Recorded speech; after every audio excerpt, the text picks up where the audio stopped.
ये है मधुमक्खियों की एक क्लासरूम जहां इनको पढ़ाया नहीं बल्कि ट्रेन किया जाता है। इनके बाद एक डिजिटल सेंसर का काम करेंगी, एक ऐसा सेंसर जो एक्सप्लोसिव और ड्रग्स को आसानी से डिटेक्ट कर सकेगा।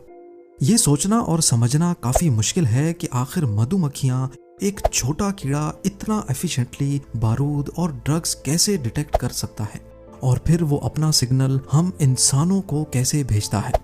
पर यह हकीकत भी है और ऐसा मुमकिन भी है कि शुरुआत मक्खी के छत्तों से होती है, जहां सबसे पहले एक डिवाइस को इस्तेमाल करके मक्खियों को सेलेक्ट किया जाता है। इस डिवाइस में जमा करने के बाद इनको लैब में शिफ्ट किया जाता है, जहां इनकी ट्रेनिंग का अमल शुरू होता है। छत्ते से निकलने के बाद ये बहुत वायलेंट होती हैं, इसीलिए सबसे पहले इनको एक रेफ्रिजरेटर में रखकर ठंडा किया जाता है ताकि इनकी मूवमेंट्स कम हो सके। ठंडा करने के बाद इनको हाथों से पकड़कर एक हार्नेस में रखा जाता है, जिसमें ये उड़ तो नहीं सकती पर इनका फेस खुला रहता है। अब इसी हार्नेस में इनको 30 मिनट के लिए छोड़ दिया जाता है। हाथों से हार्नेस में लोड करना बहुत टाइम कंज्यूमिंग काम होता है, इसीलिए कई लेबोरेटरीज ये काम मशीन की मदद से करती हैं। तरह होती है जैसे कुत्तों को ड्रग्स और एक्सप्लोसिव डिटेक्ट करने की ट्रेनिंग दी जाती है। कुत्तों की तरह मधुमक्खियों की सूंघने की ताकत भी बहुत तेज होती है। ये दोनों क्रिएचर्स मीलों दूर तक अपने टारगेट को सूंघने की सलाहियत रखते हैं। कुत्तों को अगर एक्सप्लोसिव डिटेक्ट करने की ट्रेनिंग देनी हो तो छोटी एज से ही इनको एक्सप्लोसिव पाउडर सूंघाया जाता है। जब भी कुत्ता ये सूंघता है तब उसको बदले में रिवॉर्ड के तौर पे खाने के लिए कुछ दिया जाता है। इसमें ख्याल रखा जाता है कि कुत्तों को बगैर एक्सप्लोसिव स्मेल के खाना नहीं दिया जाए।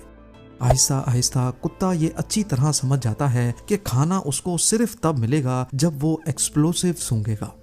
कुत्तों की इसी साइकोलॉजी को इस्तेमाल करके अब इनको एयरपोर्ट्स पर एक्सप्लोसिव डिटेक्शन के लिए इस्तेमाल करना बहुत आसान हो जाता है। जब भी ये किसी लगेज में एक्सप्लोसिव सूंघता है तो वो अपनी आदत से मजबूर अपने मालिक या ट्रेनर के सामने जबान निकालता है और उसी वक्त उसको रिवॉर्ड के तौर पे खाना दिया जाता है। अगर किसी लगेज में एक्सप्लोसिव ना भी मिले तब भी ट्रेनर को उसे पहले एक्सप्लोसिव सूंघाना होता है और फिर ही खाना देना होता है। पर मधुमक्खियां ये काम कैसे करती हैं? कैसे वो इंसानों को बताती हैं कि अब इन्होंने एक्सप्लोसिव या ड्रग्स को सूंघा है? जैसा कि हम सब जानते हैं कि मक्खियां फूलों का रस चूसती हैं। जब इनको फूलों की स्मेल आती है तो वो अपनी जुबान बाहर निकाल लेती हैं। इनकी ये जबान एक स्ट्रॉ की तरह काम करती है, जिससे वो लिक्विड को सक कर सकती हैं। फूलों की स्मेल पर जबान निकालने की इस आदत को बदलना इतना मुश्किल नहीं होता। हार्नेस में बंधी हुई मक्खियां जब थक हार जाती हैं तो इनमें से अब शॉर्ट लिस्टिंग की जाती है। शॉर्ट लिस्टिंग के लिए कॉटन बड पर मीठा पानी लगाकर इनके सामने रखा जाता है। जो मक्खियां इस मीठे पानी को चूसने में इंटरेस्टेड होती हैं वो अपनी जबान बाहर निकाल लेती हैं। यही वो पॉइंट होता है जब इन मक्खियों को शॉर्ट लिस्ट करके ट्रेनिंग के अगले फेज में भेज दिया जाता है। अब इन शॉर्ट लिस्टेड मक्खियों को 6 सेकंड्स के लिए एक्सप्लोसिव वेपर सूंघाया जाता है और आखिर के 3 सेकंड्स में उनको मीठे पानी में डिप हुआ कॉटन बड दिया जाता है। ये प्रोसेस एक ऑटोमेटिक मशीन की मदद से चल रहा होता है। चंद ही घंटों के बाद मधुमक्खियां अच्छी तरह ट्रेन हो जाती हैं। उनको समझ आ जाता है कि एक्सप्लोसिव की इस खास स्मेल के फौरन बाद उनको रिवॉर्ड के तौर पे मीठा पानी मिलने वाला है। तो अब ऑटोमेटिकली इस खास स्मेल के बाद इनकी जबान बाहर निकल आती है। अब ये मक्खियां पूरी तरह से एक कंटेनर में आजाद कर दिया जाता है और यही ट्रेनिंग अब दूसरे मक्खियों के बैच को भी दी जाती है। यहाँ आपको बताते चलें कि ये ट्रेनिंग इनको एक्सप्लोसिव पाउडर पे भी दी जा सकती है और नारकोटिक्स पर भी। पर अब मसला ये है कि मक्खियों का ये खास रिस्पॉन्स इंसान तो माइक्रोस्कोप से देख सकता है, पर प्रैक्टिकली एयरपोर्ट्स और सेंसिटिव एरियाज में ऐसा करना मुमकिन नहीं है। कुछ ऐसा करना होगा जिससे मक्खियों का एक्सप्लोसिव सूंघकर जबान निकालना एक मशीन भी डिटेक्ट कर सके।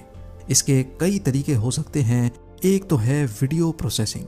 जी हाँ, मक्खियों को हार्नेस में फिट करके एक मॉनिटरिंग डिवाइस में रखा जाता है। इस डिवाइस में लगे माइक्रो कैमरास मक्खियों के जबान निकालने को AI वीडियो प्रोसेसिंग के जरिए डिटेक्ट करते हैं और ये सिग्नल स्क्रीन पर फौरन एक अलार्म डिस्प्ले करता है।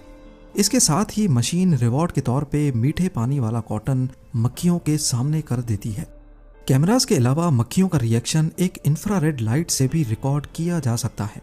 इंफ्रारेड लाइट को मक्खियों के फेस के नीचे ऐसे फिट किया जाता है कि जब भी इनकी जबान बाहर आएगी तो सेंसर पर पड़ने वाली लाइट कम हो जाएगी। ऐसा होने पर लाइट सेंसर समझ जाता है कि अब मक्खियों की जबान बाहर है। इसी तरीके को इस्तेमाल करके 36 मधुमक्खियों को एक हैंड हेल्ड मशीन में डाला जाता है, जिसको सिक्योरिटी स्टाफ 6 सेकंड्स के लिए पैसेंजर के बैग के सामने रखता है। अगर तो बैग में ड्रग्स या फिर एक्सप्लोसिव होगा तो फौरन स्क्रीन पर रेड अलार्म डिस्प्ले हो जाएगा। कुत्तों और मधुमक्खियों की इस पावर को अगर कंपेयर किया जाए तो इसमें बहुत फर्क निकल कर सामने आता है। जो ट्रेनिंग कुत्तों को दी जाती है उसमें कई साल लग जाते हैं, जबकि मक्खियों को सिर्फ चंद घंटों में ही ट्रेन कर लिया जाता है। ना सिर्फ इतना बल्कि कुत्तों के मुकाबले में मक्खियों पे होने वाला खर्चा भी बहुत कम होता है। इसके साथ साथ कई केसेस ऐसे होते हैं जहां कुत्तों का इस्तेमाल मुमकिन ही नहीं होता, जैसा कि जमीन में दफन की गई लैंड माइंस को ढूंढना। ये लैंड माइंस अपने ऊपर पड़ने वाले थोड़े से भी वजन को डिटेक्ट करके फट जाती हैं, और जाहिर है ये काम कुत्तों के करने का नहीं है। इसके लिए ट्रेंड शुदा मक्खियों को खुला छोड़कर ड्रोन से उन पर नजर रखी जाती है। अगर कहीं उनको एक्सप्लोसिव की स्मेल आती है तो वो उसके आसपास भटकने लगती हैं, इस उम्मीद में कि अब उनको मीठा पानी मिलने वाला है। मक्खियों का ये रिएक्शन कैमरा के जरिए लाइव देखा जा रहा होता है और एक्सपर्ट्स सीधा उस स्पॉट पे पहुंचकर मक्खियों को उनका रिवॉर्ड देते हैं और लैंड माइन को खोद कर नाकारा बना लेते हैं। आज तक सिर्फ ट्रेंड कुत्तों और मधुमक्खियों को ही सिक्योरिटी पर्पस के लिए इस्तेमाल नहीं किया गया, बल्कि और भी कई जानवर हैं जिनको हिस्ट्री में मिलिट्री ऑपरेशंस के लिए भरपूर इस्तेमाल किया गया था और ये उनके लिए बहुत फायदेमंद भी रहे। इस पर एक डेडिकेटेड वीडियो आप लोग जल्द ही ज़ेम टीवी पे देखेंगे। उम्मीद है ज़ेम टीवी की ये वीडियो भी आप लोग भरपूर लाइक और शेयर करेंगे। आप लोगों के प्यार भरे कमेंट्स का बेहद शुक्रिया। मिलते हैं अगली शानदार वीडियो में।